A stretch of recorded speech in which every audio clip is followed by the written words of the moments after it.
Now let's talk about something closely related, the very interesting idea of state capacity. In many Western countries, certainly in Australia, there's often a feeling that somehow governments just can't do things. For example, in Australia, the government's promising to stop housing prices going through the roof, but somehow never seem to succeed. They promise to build new public transport systems, and somehow they get built at a huge cost way late. Right now in Australia, they're trying to build the renewable energy grid and renewable energy power sources to power the transition to a carbon-free future, but somehow all the permits take too long and everything's running further and further behind schedule and more over budget. So why is it that in many Western countries at least it seems that the government is curiously lacking in capacity, curiously incompetent? They keep promising things and not deliver. When they do deliver, things take forever and cost a fortune. Now, some of this is the bureaucracy we were talking about in the last video. I won't go back to that, but there are some other reasons why Western governments often seem to lack the ability to actually get things done. One is actually lack of expertise.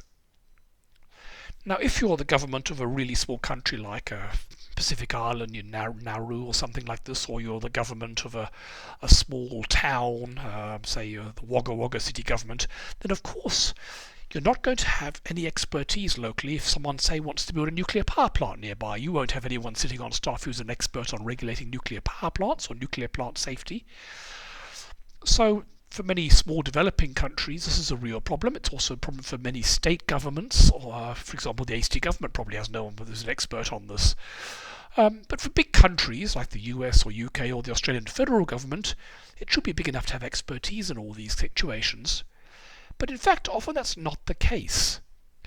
If you look at, say, if you have to manage $1 billion, if you're a $1 billion company, how many people you have to have managing that? And then compare it up to like the entire government of Australia. And you could say, if Australia was run like a company, how many managers would you have? How many public servants and politicians? And it's far more than we actually have. In fact, people in the public service and politicians are often managing far more than one person would be asked to do in a private company. So arguably we don't have anything like enough politicians and public servants. There are just too few of them, considering the huge complexity and huge amount of money of what they're supposed to manage. Very often they've had a series of budget cuts because we will cut the bloated public service is always a good way to win votes. And this means they have to outsource much of their expertise. So if, for example, they're building a new power line, there's probably no experts on building power lines in the government. They'll outsource it to a consultant, and the consultant will have their own agenda. So very often the government looks like it's big and competent, but actually they just don't have any people who know what they're talking about. Politicians in democracies are not experts. If you're the minister in charge of rolling out renewable energy, odds are you have no background in renewable energy. Your background is probably a lawyer and a politician.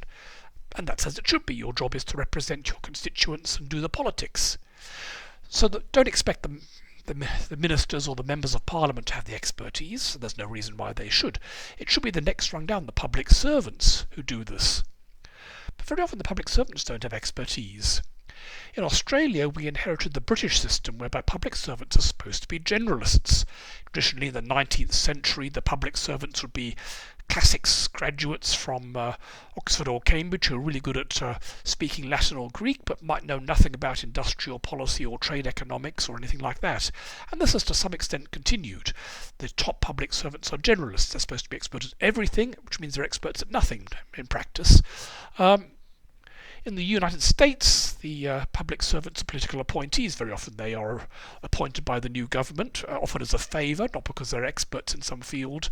And then when the government changes, they all lose their jobs and new people are appointed. Even in the UK and Australia, public servants are often moved between departments to build their general expertise, but that means they don't normally become experts in any one field. And of course, there's a problem of the media cycle. What this means is that if you're a politician, there'll be some bad headline. Poor students starving on the street because they can't find accommodation. And your job is to make that bad news go away. So you want a quick fix. You can't say, well, I'm sorry, there's nothing much we can do about it apart from a 10-year program of getting new tradies into the building trade.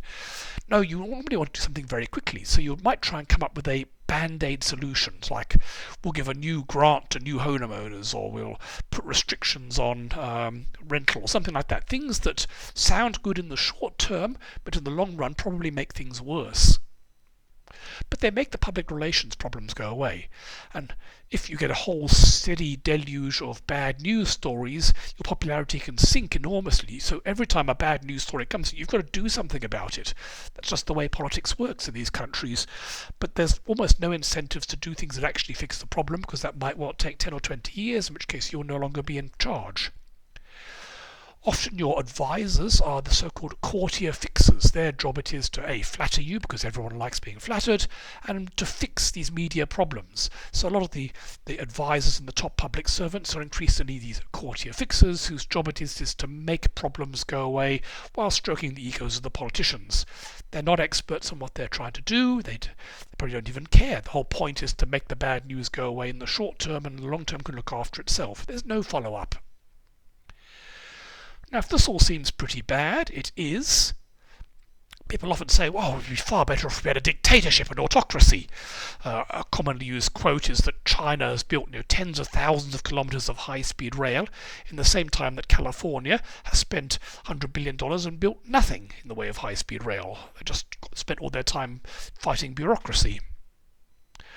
But it's very easy to idealize these autocracies, and they maybe don't have to worry about public approval so much.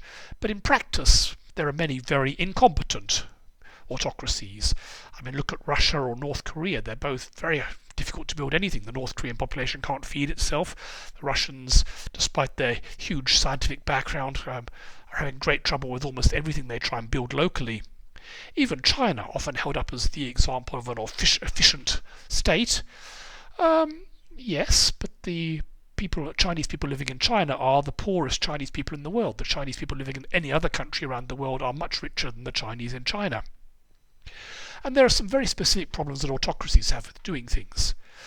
One is that, generally speaking, if you're an autocrat, a dictator, you generally like to appoint incompetent people to work for you, because if someone else is competent and good at what they do, they might supplant you, they might get good publicity. So all the way through history you see that autocratic governments always tend to appoint incompetent people to roles so they don't threaten the leader, the glorious leader. Another problem is poor information flow, that very often the leader has no real idea of what's going on. When you look at what the Russian leadership knew about before invading Ukraine, they'd been told it would be easy because if you're a subordinate, you tell the leader what they want to hear. There are no independent sources of information coming into them. And of course, autocratic governments are great at misallocating resources. For example, this wonderful high-speed rail system in China, something like 90% of the high-speed rail lines are losing money and would never be built if you had to actually do a cost-benefit. But the government said they will be built, and arguably that was in many cases a huge waste of resources. They're wonderful, they look gleaming and new, but often they don't work that well and they're not serving actual real needs. So it's not clear that autocracies do much better.